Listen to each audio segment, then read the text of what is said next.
अब सन के बारे में डिस्कस करते हैं।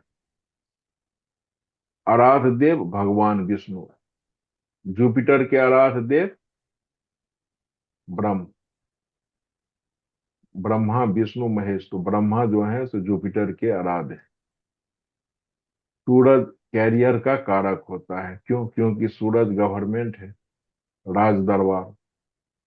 राज दरबार को प्रतिनिधित्व करता है। यदि राहु शनि और शुक्र की दृष्टि सूरज पर हो तो सूरज कमजोर हो जाता है। क्यों? क्योंकि ये तीनों एनिमी है सूरज। अब सूरज का वस्तु क्या है? तांबे का पैसा, गुड़, मानिक, शिलाजीत, गवर्नमेंट, बंदर, भूरी चींटियां, भूरी भैंस, तेजपत्ता, गेहूं। सूरज रिप्रेजेंट करता है सोल को, फिर फादर को, दिल की धड़कन। खुद हम जो है क्या है? सूरज। हमारा जो शरीर है वो सूरज है। शरीर का कोई अंग में अगर तकलीफ है उसका मतलब है सन एफ्लिक्टेड है। आपकी आभा और तेज, ये भी सूरज ही रिप्रेजेंट करता है। तो सूरज राज दरबार का कारक है। सूरज को नौकरी के लिए देखा जाता है, मान सम्मान मिलता है, शारीरिक कष्ट नहीं होता है अगर सूरज अच्छा है कुंडली में तो। सूरज शरीर है, शरीर का एक अंग काम नहीं करता यानी सूरज खराब है। सूरज का सबसे बड़ा शत्रु है राहु, फिर शनि है। बुध को व्यापार के लिए देखते हैं। सूरज प्लस राहु युति ग्रहण लगाता है, नौकरी को, मान सम्मान को और शरीर को। क्यों? क्योंकि सन रिप्रेजेंट करता है नौकरी को, नेम फेम को, हमारे बॉडी को। तो राहु जब मिल गया तो इन चीजों में ग्रहण लगा देगा। तो राहु सूरज को देखे तब ग्रहण लगता है, सूरज राहु को देखे तब ग्रहण नहीं लगता है।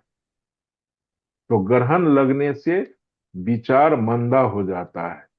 सूरज का संबंध जब केतु से हो, केतु क्या है? आपका पैर से हो, तब पैर पर कोई निशान होगा या पैर खराब है। सूरज का संबंध जब शनि से हो तब शुक्र खराब हो जाता है। तो कुर्बानी के बकरे में पढ़ाया था ना, जब शनि पे जो आफत आता है तो वो आफत शुक्र पे डाल देता है।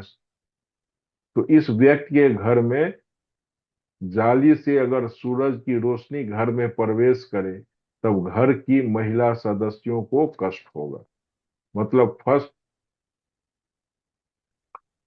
अगर किसी का भी बर्थ चार्ट में अगर सूरज फर्स्ट हाउस में है, जैसे सूरज अगर शनि को देख रहा हो, तब एफ्लिक्ट कौन होगा? शुक्र। शुक्र कौन है? पत्नी। तो पत्नी का स्वभाव जो है, पत्नी का स्वास्थ्य खराब हो जाएगा। अब खाना नंबर एक में सूरज का फल क्या मिलेगा? तो देखिए, खाना नंबर एक सूरज का पक्का घर है। यहाँ सूरज शुभ होता है, व्यक्ति के सर पे बाल कम होंगे या गंजा होगा। इसका मतलब क्या है? जो सूरज शुभ है, क्योंकि मजबूत सूरज गंजापन देता है। अब सूरज अहंकार का कारक है, गुस्से का कारक है, लेकिन व्यक्ति को तरक्की भी देता है। सतयुगी राजा हाकिम, यहाँ फर्स्ट हाउस में सूरज को बोला गया है। पिता की पूरी सहायता करेगा, बेटे से सहायता की आशा नहीं रखता है। पिता से भले ही कुछ न मिला हो, पर बेटे के लिए बहुत कुछ छोड़ के जाएगा। पिता से भले ही धन न मिले परंतु संतान को धन अवश्य देकर जाएगा। हुकूमत गर्मी की व दुकानदार नरम तबीयत की शुभ रहेगी। मतलब जॉब अगर करना है, नौकरी करना है, तब नरम तबीयत से तो होगा नहीं जॉब। लेकिन व्यापार बिजनेस करना है तो नरम तबीयत रखना पड़ेगा, तब बिजनेस अच्छा चलेगा। राजा होगा जिससे सिवाय न्याय के अन्य कोई संबंध नहीं होगा। तो जो अगर सन यहाँ पे अगर पॉजिटिव है, एफ्लिक्टेड नहीं है, अच्छा है, गुड कंडीशन में है, तो विद्या पूरी, आयु लंबी, नजर ठीक, राजयोग, सरकारी नौकरी, हाकिम, नौकर चाकर, और शादी 25 वर्ष के बाद उच्च अधिकारियों, सम्मानित लोगों तथा उच्च प्रतिष्ठित लोगों के संपर्क से लाभ। जितना अधिक पढ़ा लिखा हो उतना ही अधिक भाग्यवान।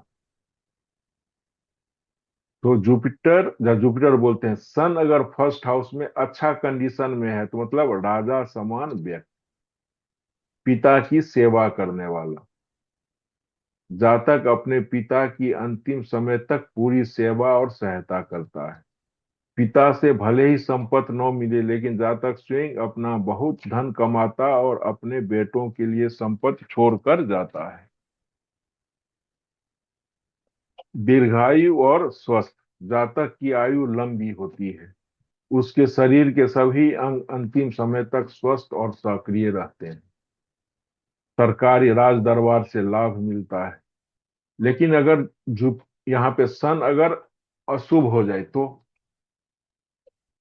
उसका निशानी है पिता बचपन में ही गुजर जाए, आंखों की बीमारियां, विवाह विघ्न से, स्त्री की सेहत मंदी, स्त्री या जातक तपेदिक का रोगी होगा, विद्या अधूरी, जीवन संघर्ष में, क्रोध स्वभाव का, और भला बुरा बोलने वाला, विकलांग भी हो सकता है। जर जोरू और जमीन, क्योंकि ये जर जोरू जमीन तीनों शुक्र को रिप्रेजेंट करता है, तो ये तीनों उसको नहीं मिलता है। झगड़े में धन और समय की हानि, मतलब जर जोरू जमीन के झगड़े में जातक को धन का हानि होता है। हाथ से मेहनत के कार्यों से धन संचय और विदेश जाने के प्रयत्न से धन हानि, लेकिन विदेश नहीं जा पाते। तो अगर सन अगर फर्स्ट हाउस में खराब कंडीशन में है तो जातक में अहंकार और क्रोध भरा होगा, पत्नी को कष्ट रहेगा, हेल्थ इशू रहेगा, संतान में बाधा। यदि मंगल खाना नंबर 5 में हो तो संतान सुख में बाधा आती है। पारिवारिक हानि, यदि शनि खाना नंबर 8 में हो तो जातक की एक के बाद एक पत्नी मरती जाए। ऐसा क्यों? क्योंकि देखिए, फर्स्ट हाउस में सन है, 8 हाउस में सैटर्न है, तो सन का टक्कर लगा सैटर्न पे, तो जब टक्कर लगता है तो सैटर्न का जो फल है वो खराब होगा। अब सैटर्न जब का जो फल खराब हुआ तो सैटर्न ये किस पे डालेगा? शुक्र पे। शुक्र कौन है? पत्नी। इसलिए पत्नी का डेथ होता है अगर सन फर्स्ट हाउस में हो और सैटर्न 8 में हो, तो पत्नी पे पत्नी मर जाता है। शिक्षा अधूरी रहती है। एक और कंडीशन है इंपॉर्टेंट, देखिए, जिस साल शुक्र 7वें हाउस में आ जाए वर्षफल में, वह वर्ष पिता की विदाई का वर्ष माना जाता है। तो अगर जुपिटर सन अगर फर्स्ट हाउस में है तब आप वर्षफल देखते रहिए, जिस साल वर्षफल में अगर वेनस आ जाए 7th में, तो उस साल फादर के लिए प्रॉब्लम का हो सकता है। अब सन खराब है, पहचानेंगे कैसे? तो जातक के सिर के बाल कम होते हैं या समय से पहले झड़ जाते हैं। मकान की शर्त, यदि जातक अपनी कमाई से बनाया हुआ मकान किसी और के नाम कर दे तो 1 वर्ष के भीतर उसे मृत्यु तुल्य कष्ट का सामना करना पड़ता है। गुड कॉम्बिनेशन क्या है? सन हो फर्स्ट, चंद्रमा हो सेकेंड, सैटर्न 11th। अगर ये कंडीशन जिस चार्ट में बनेगा उस चार्ट वाले को आप बोल सकते हैं जो नेटिव उत्तम पद तक जाएगा, अपार धन और सुख संपत्ति कमाएगा। सूरज को ग्रहण भी लगा हो तब भी सूरज का फल मंदा नहीं होगा।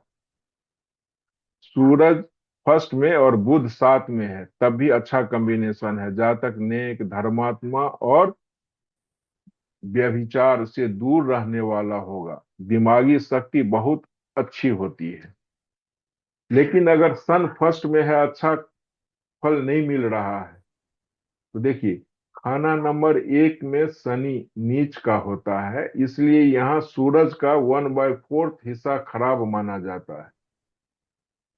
तो इसलिए शनि से संबंधित वस्तुओं का दान करें, जैसे काली उड़द, लोहा और तिल। जातक को शनि की वस्तुओं का सेवन करने से बचना चाहिए, जैसे शराब, मांस, मछली आदि। तो पैतृक मकान में हैंडपंप या प्राकृतिक पानी का स्रोत लगवाना किस्मत के सूरज को बुलंद करता है। शराबखोरी और गंदे इश्क से पूरी तरह से दूर रहे, वरना राज सुख और धन नष्ट हो जाएगा। गरीबों और जरूरतमंदों की गुप्त सहायता करना सूरज के दोषों को दूर करता है। और पिता का आशीर्वाद, प्रतिदिन पिता के चरण स्पर्श करना और उनका सम्मान करना भाग्योदय का सबसे बड़ा उपाय है। मानिक अगर पहन ले, अगर यहाँ पे सन का अगर खराब फल मिल रहा है, तो जातक धारण कर सकता है मानिक। कच्चा दूध दान कर सकता है, आंखों की दवाई दान कर सकता है, घर के आंगन में हैंड पंप लगाए, स्मरण रहे उस पर छत न हो और सीढ़ियां